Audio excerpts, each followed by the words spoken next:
Nee, nie die plakkaat voor hand. Dis voor die video.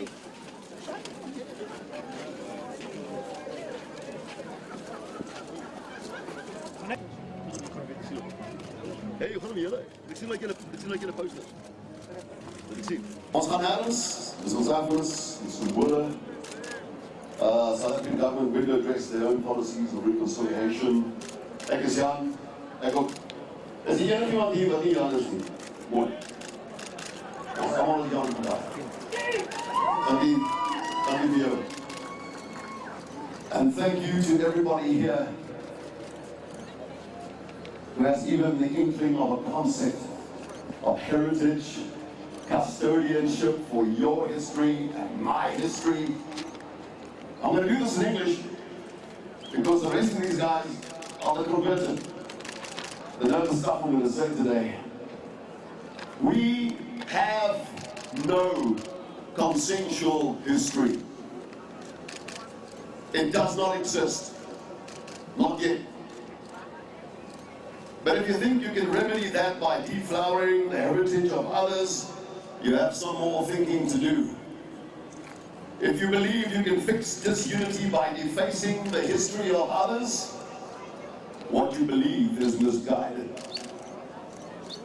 Before I get to the fun parts that can be had by destroying other people's monuments and erasing other people's history, some notes on what some of us think you are doing.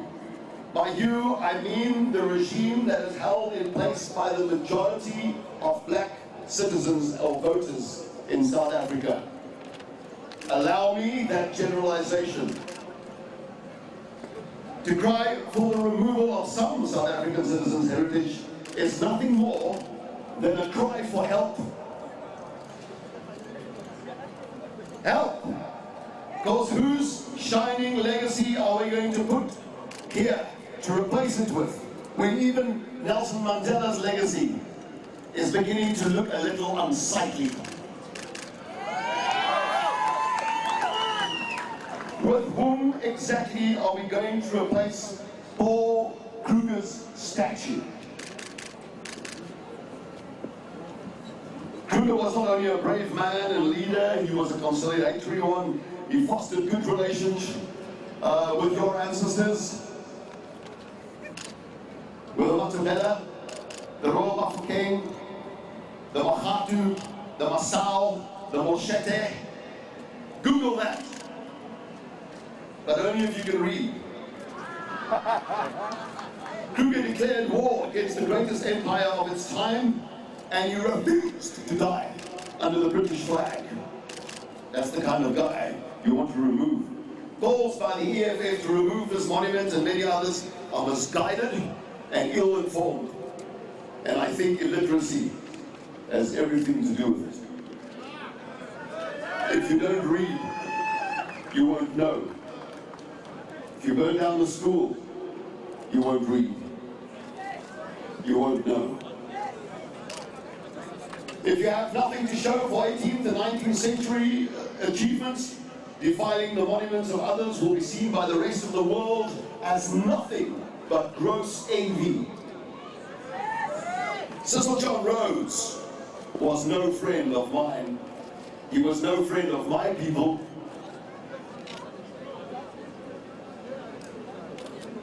But then my tribe, with all the power in the world, also during apartheid, never touched old Vic, old George, never touched old Cecil.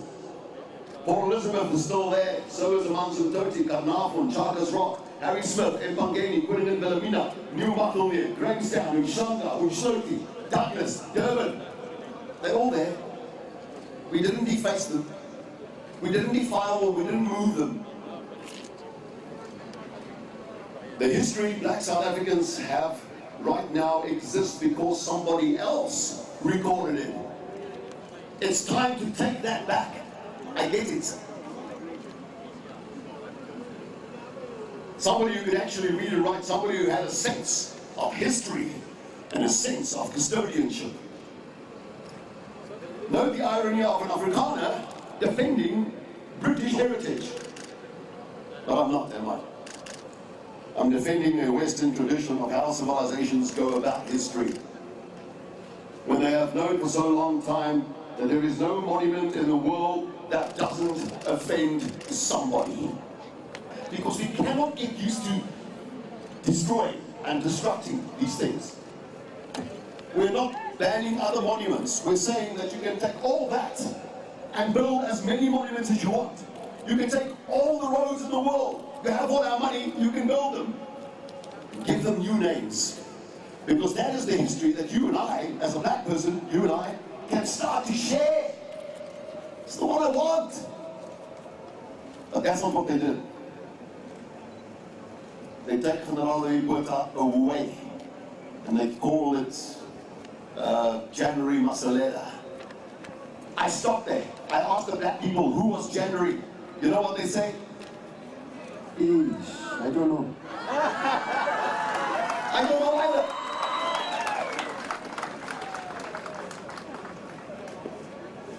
All right. We are the sum total of all our history, not just the fun parts.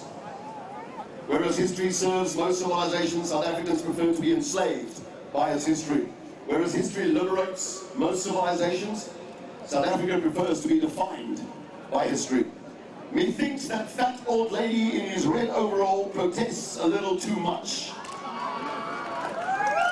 With one arm around the liberation and the other tucked away nicely around the spoils of Western benefits. That's your friend, Julius. Julius, I want to ask you 6 things. I know you're not here. Listen to these 6 things. You can only replace offensive historical figures once you are sure your leaders have not already repeated those offenses. Julius, you can only remove these former influential South African leaders' monuments once you have liberated yourself from leaders inferior to them. You can only replace statues once you feel you have secured the safety of your own symbols from bloodthirsty regimes like yours in the future. You are not safe if one day you're going to be ruled by people like you.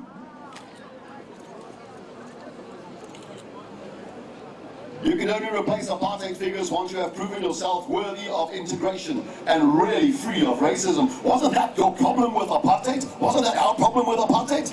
How is it that this government implements today more race-based rules than that woeful old regime? How?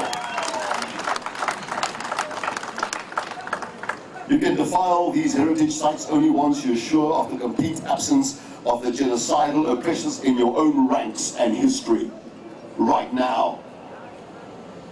It's bigotry, my last point, it's bigotry to remove monuments from colonialists while patronizing selectively the West's other contributions to South Africa, like reading and writing, like the sport you play, the tech you enjoy, the infrastructure you use, the roads you travel, the systems you embrace, and the English language you employ. Cecil John Rhodes' largest contribution to sub-Saharan Africa was the language that you are having the debates in about should his monument stay or go.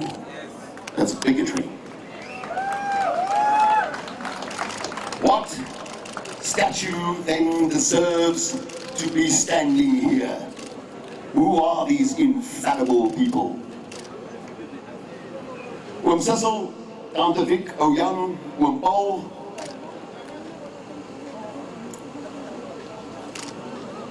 My liefde vir my erfenis is so sterk dat selfs die vandalisme of verwyderings van julle monumente niks, nada, Ezekiel, Bokero kan doen aan die monumente wat julle klaar in my lewe in het. Wat julle klaar in my hart en my siel gesit het. Dis te laat. The most important monument is right here. It can't be moved. That's why they hate it when we sing this stem, because how can we defile it for you? How can we take it and build it somewhere else? Because it's inside. I'm aware of English and Afrikaner activists on high alert right now to retaliate the moment any monument is removed. Have you forgotten that you also have monuments that can be removed, that can be defiled? Dink jy net ander mense kan hulle eie hand styp en dit smeer aan 'n monument? Ons almal het maar genoeg kap daarvoor.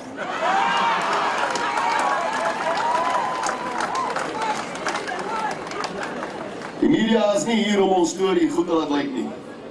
Hulle is nie aan ons kant nie, hulle was eintlik maar nooit. Hulle is nie eens hier om my af te neem of vir jou nie. Hulle is nie hier om die mense af te neem dat jou gaan uitklok as jy nou hier wegloop nie. Hulle is hier om jou af te neem as jy reageer daarop. So, if you are one of those activists, the English, and the white and the Afrikaners that I know about, this is not the time for retaliation. One of the other monuments we represent is civilization. We can raise our chins and walk past this kind of provocation. I'm going to ask you once more to do that today as well. This is not the time to retaliate and burn down other people's monuments. I know you feel like doing it. Not today. Kom ons doen ietsie wat ons goed ken. Daar is omtrent nie 'n plek in die land waar ek nie verban is nie, as gevolg van hierdie lied. Ons